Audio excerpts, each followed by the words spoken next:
autocratic, bureaucratic, like that. We have so many type of leaderships. Same way, managerial styles also. So different types of managerial styles. So how uh, we are adopting, what type of leadership we are adopting, what type of managerial styles we're adopting in the organization, and how to what extent they are empowering those leadership and managerial styles. Okay, how the organization is empowering, how the uh, individuals are motivating in that aspect, and competency building is also assessed. Okay, how this competence building is assessed means by studying the leadership qualities, by studying the supervisory styles of all the three levels of management. Now, how we are assessed means, as I said before, specialized questionnaires have been developed for those purposes in order to know the different aspects in the organization regarding the styles, cultures, and values. Auditor will prepare a specialized questionnaire. Okay, and he will develop a questionnaire, and he will give to the employees in the organization, individuals who are connected with the organization, both internal and external environment, and he will collect the data. Next, the extent to which the HRD culture and values are practiced and stabilized in the corporation are measured and represented by the third letter. Third letter is nothing but the auditor. Okay, the HRD culture is that promotes human potential development.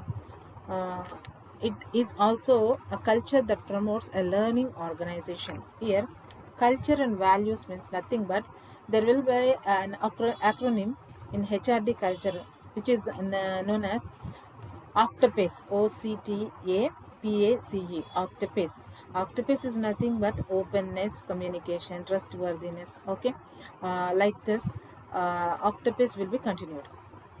So all these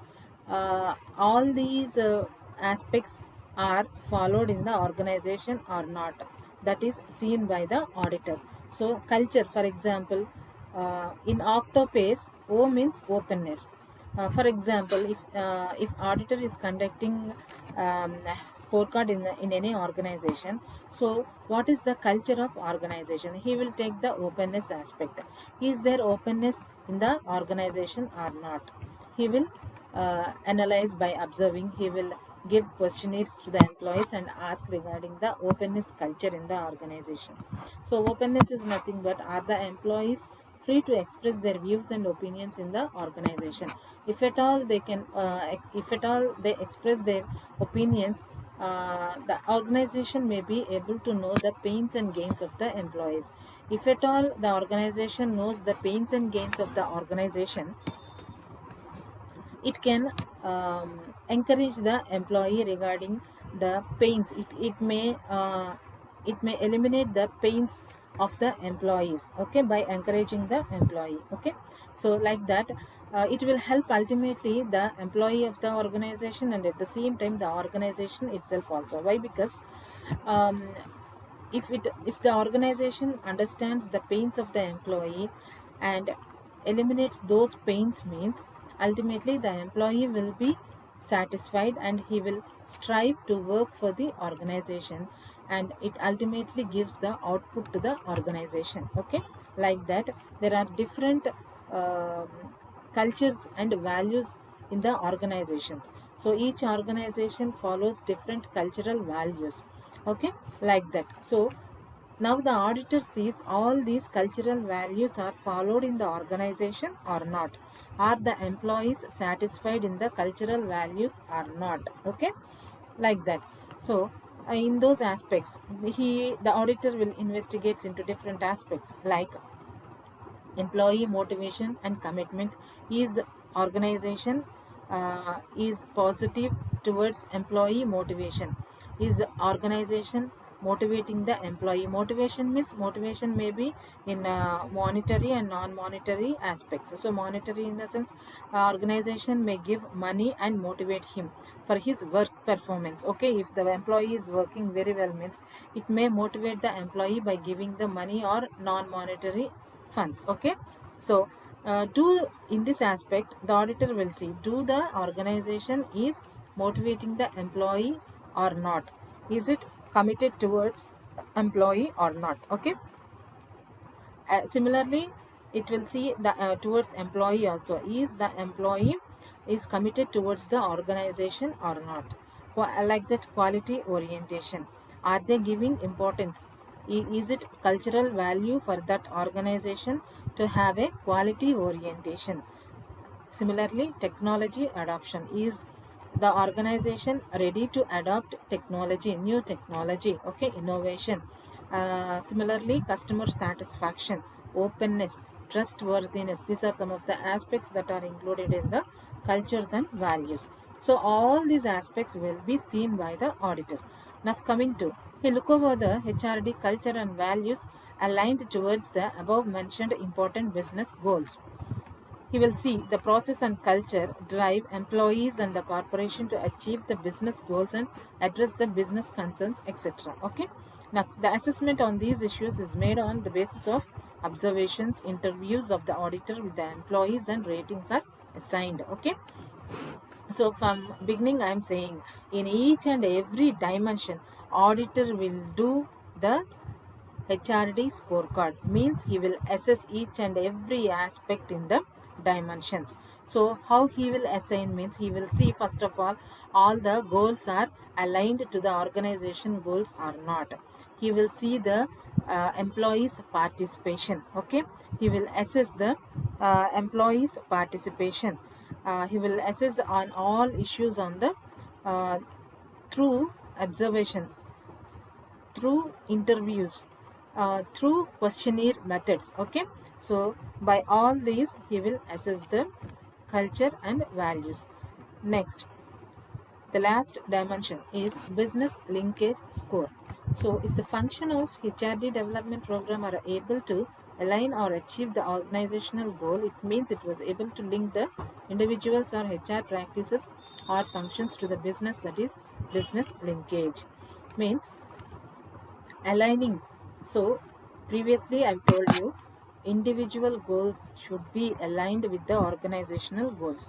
So if at all individual goals are achieved, means at the end of the day we will see that organization goal is also achieved.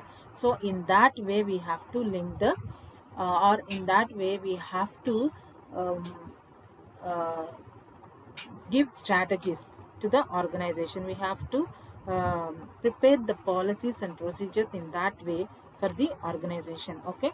So that is known as the business linkage score.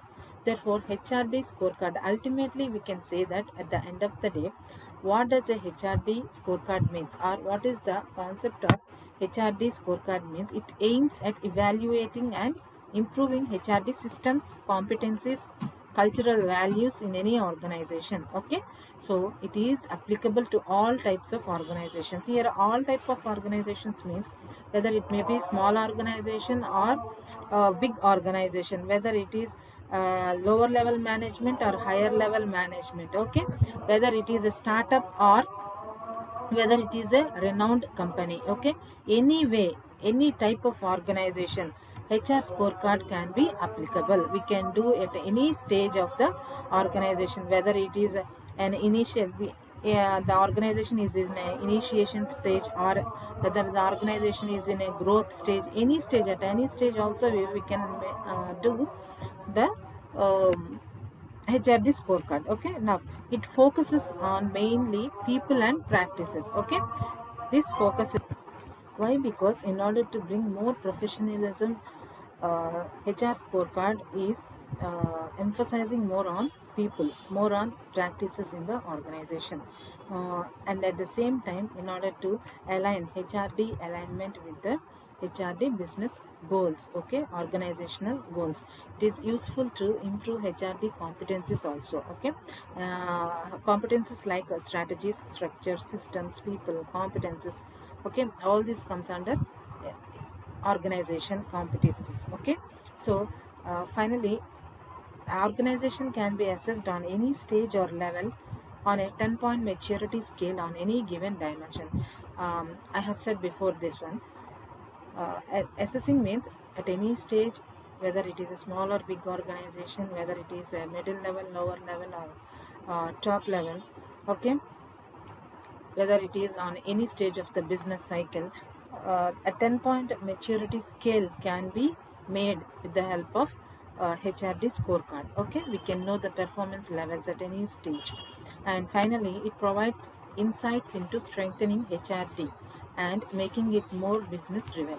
It provides insights means insights is nothing but the information or the data uh, can be collected through HRD scorecard, because we are gathering information regarding different dimensions. So we are able to know the pros and cons of the organization in different aspects. So that is those we are collecting the information.